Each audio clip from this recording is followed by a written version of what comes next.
యెషయా 54:10.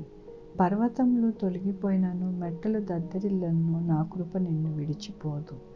ఎంత గొప్ప వాగ్దానాన్ని దేవుడు మనకి అనుగ్రహిస్తూ ఉన్నారండి. దేవుడు ఈ దినము ఏమని సెలవిస్తూ ఉన్నారు అని అంటే, దేవుని కృపను మనకి అనుగ్రహిస్తారంట. అనుగ్రహించడమే కాకుండా మన జీవితాలు ఎల్లప్పుడూ కూడా ఆయన కృప విడిచిపోకుండా మనకి ఎప్పుడు కూడా తోడుగా ఉంటుందని ఈ దినమున దేవుడు సెలవిస్తూ ఉన్నారు. దేవుని వాక్యములో సమాధాన విషయమైన నా నిబంధన తొలగిపోదు అని నీ అందు జాలిపడు యెహోవా సెలవిచ్చుచున్నాడు. అవునండి, మన ఎడల ఎల్లప్పుడూ జాలిపడి మన జీవితాలని కట్టి మనల్ని ఎల్లప్పుడూ బాగు చేయు దేవుడు అని మరొకసారి ఈ దినమున ఆయన యొక్క కృపను బట్టి వెల్లడి పరుస్తూ ఉన్నారు మన దేవుడు. కాబట్టి ఈ దినమున దేవుడు అంటున్న ఆ యొక్క వాగ్దానమును మనకి అనుగ్రహిస్తున్న విధము చూస్తే మనకి ఎంతో ఆశ్చర్యము, ఎంతో ఆనందము కలుగుతున్నది.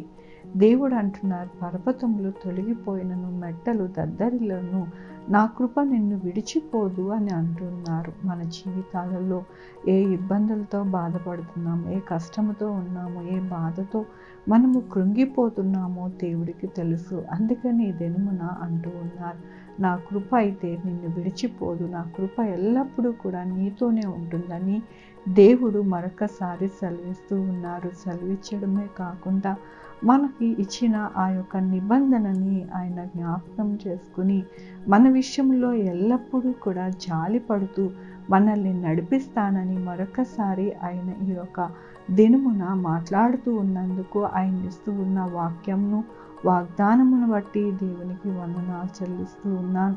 ఈ దినమున పుట్టినరోజు, పెళ్లి రోజు, అనేక శుభదినాలు చేసుకుంటున్న వారందరికీ కూడా నిండారుగా శుభాకాంక్షలు తెలియజేస్తూ ఉన్నానండి.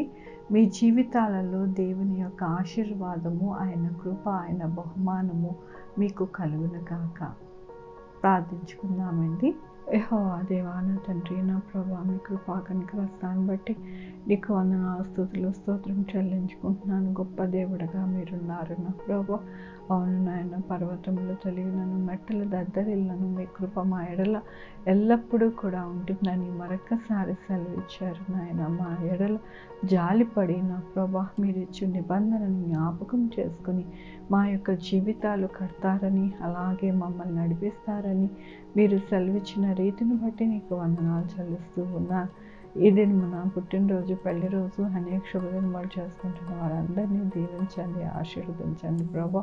మా కొరకు ప్రార్థించమన్న వారిని, వారి కుటుంబాలలో వారి బిడ్డలను, వారి ఆరోగ్యములు, వారి చేపనులు, వారి ఉద్యోగములు, వారి భవిష్యత్తు అన్నీ కూడా మీ యొక్క కృపను భద్రపరచండి నా ప్రభు. అలాగే నాయన నా తండ్రి, sugar, BP, thyroid, heart problem, kidney problem, AIDS, cancer, నరాల బలహీనత, పెరాలసిస్, గ్యాస్ట్రిక్ ట్రబుల్, ప్రతి విధమైన అనారోగ్యాన్ని తీసి స్వస్థపరిచి యెహోవా నేనన్నా మీ కృపను వేడుకుంటున్నాను. ఆయన బిడ్డలేని వారిని బిడ్డలు దయచేయండి, బిడ్డలకి సుఖమైన కాన్పులు దయచేయండి నాయన. 2-వీలర్, 4-వీలర్, బస్సెస్, ట్రైన్స్, ఏరోప్లేన్లో ప్రయాణం చేస్తున్న సుఖంగా వారి ప్రయాణం ఉండడానికి సహాయం చేయండి నా ప్రభు.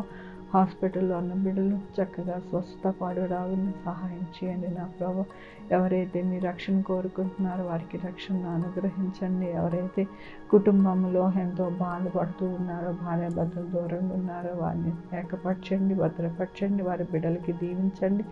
ఎవరైతే చదువుకోవాలనుకుంటున్నారో, వారి ఆర్థిక పరిస్థితి చదవడానికి సహకరించట్లేదో వారందరికీ తోడై ఉండండి నా ప్రభు. నాయన నా తండ్రి, ప్రతి ఒక్కరికి నాయన ఏ ఇబ్బంది ఉన్నాయో అవన్నీ కూడా మీకు తెలుసు నా ప్రభు. ఆకాశం నుండి ప్రతి దినము నాయన ప్రతి ఒక్కరిని చూస్తున్న దేవుడివి నాయన. వారి పరిస్థితులన్నింటినీ, వారి కన్నీటిని, వారి హృదయమును మీరు నాయన మీ కనుదృష్టి ఎక్కడా కూడా నాయన తప్పిపోలేదని మేము నమ్ముతూ ఉన్నాము. అందరినీ చూసి కరుణించి దయ చూపించి జాలిపడి వారిని ఎల్లప్పుడూ నాయన వారిని నడిపిస్తారని మరొకసారి మీకు వందనాలు చెల్లించుకుంటూ నా ప్రభు, నా రక్షణ యేసుక్రీస్తు పరిశుద్ధమైన నామమున అడిగి వేడుకుంటున్నా తండ్రి, ఆమేన్. తండ్రి, కుమార, పరిశుద్ధాత్మ సదాకాలము మనందరికీ తోడై ఉండును గాక. ఆమేన్. God bless you.